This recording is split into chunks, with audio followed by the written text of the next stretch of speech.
Estas, gracias a un dispositivo termoeléctrico con una eficacia del 100%, interactúan con la materia gaseosa y se transforman en electricidad.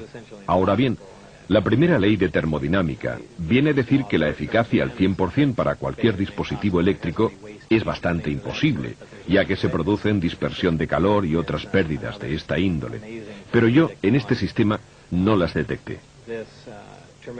Es una tecnología absolutamente asombrosa.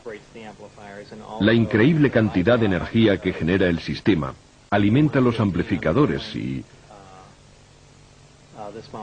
como producto secundario del bombardeo del elemento 115, se genera un fenómeno interesantísimo, es decir, una onda especial, la denominada gravitacional A. Esta onda viaja de un modo muy similar a las microondas. Se aplica a los amplificadores gravitacionales y, mediante la corriente eléctrica generada por el reactor, es amplificada y enfocada. La señal amplificada de este modo se torna ligeramente afásica y gracias a esto es posible atraer o rechazar cualquier cuerpo gravitacional. El vehículo es capaz de despegar, incluso utilizando un solo amplificador.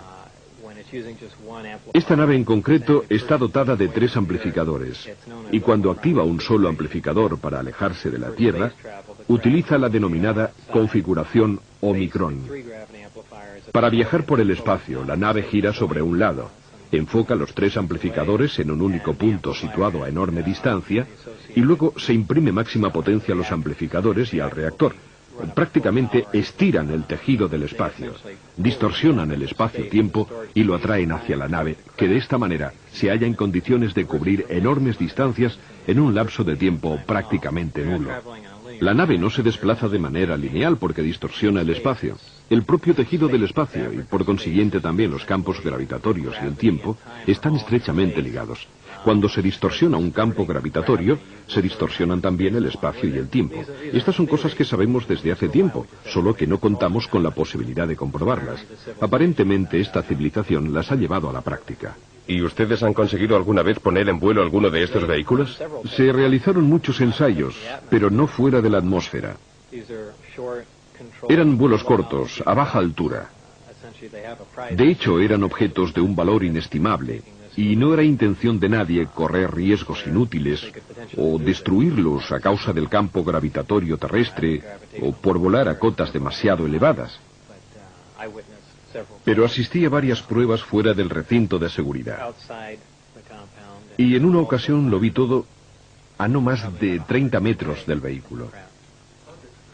¿Cómo maniobraba el objeto en vuelo? Era muy silencioso. Se elevaba generando un pequeño silbido.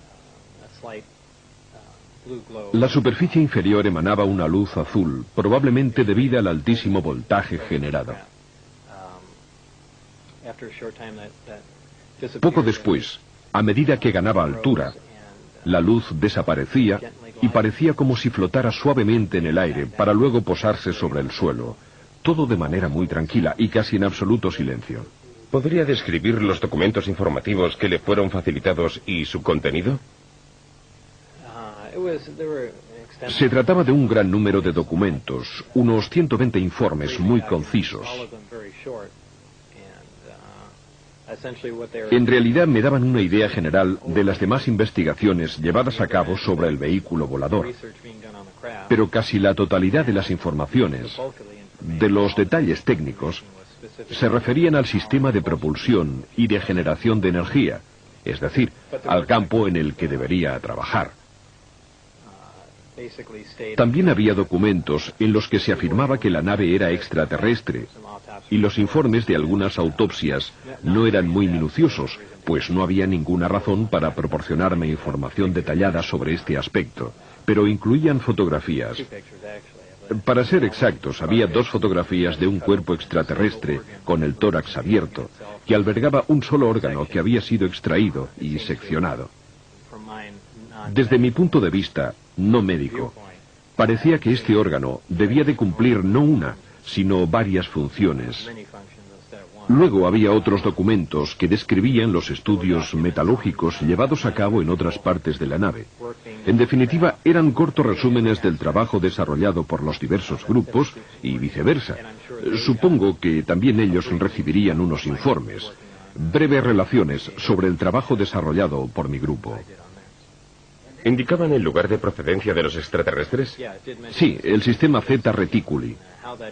No sé si la información se obtuvo de la propia nave o de mapas estelares o de instrumentos de a bordo. ¿Había información sobre esta civilización, sobre su historia o sobre contactos anteriores con el género humano? No exactamente. En ningún sitio podía leerse "fue así".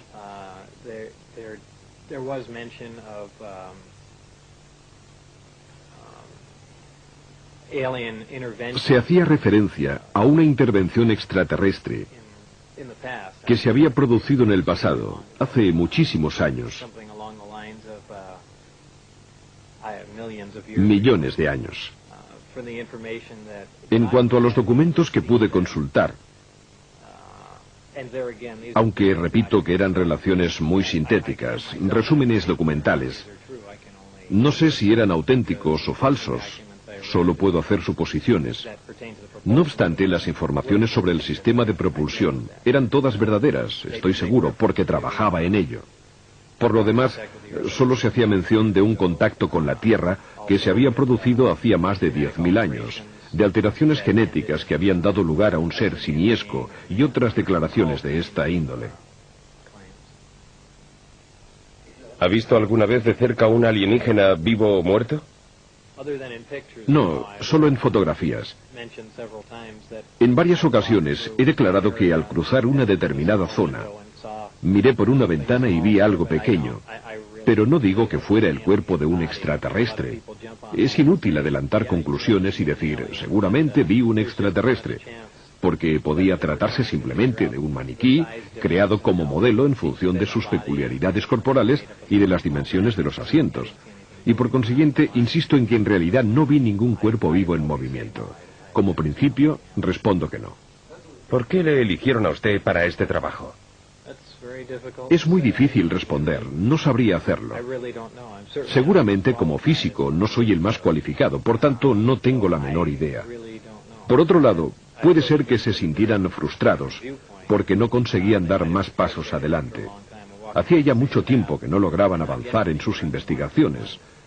O quizá quisieran una persona nueva, alguien que pudiera ver las cosas de forma distinta. Y por otra parte, yo tengo fama de ser así. ¿Por qué decidió divulgar estas informaciones? ¿Cuándo? ¿Por qué? Resulta difícil responder. Hay varias razones. Por ejemplo, por las presiones que he sufrido. O por mi seguridad personal. Y también porque es injusto que sobre estas informaciones se mantenga una cerrada reserva. Después de que usted hiciera públicos estos datos, ¿han tratado de cerrarle la boca? De todas las formas posibles. Me dispararon al entrar en la autopista aquí, en Las Vegas. Algunos amigos míos han sido amenazados. Han perdido el puesto de trabajo. Ha sucedido de todo.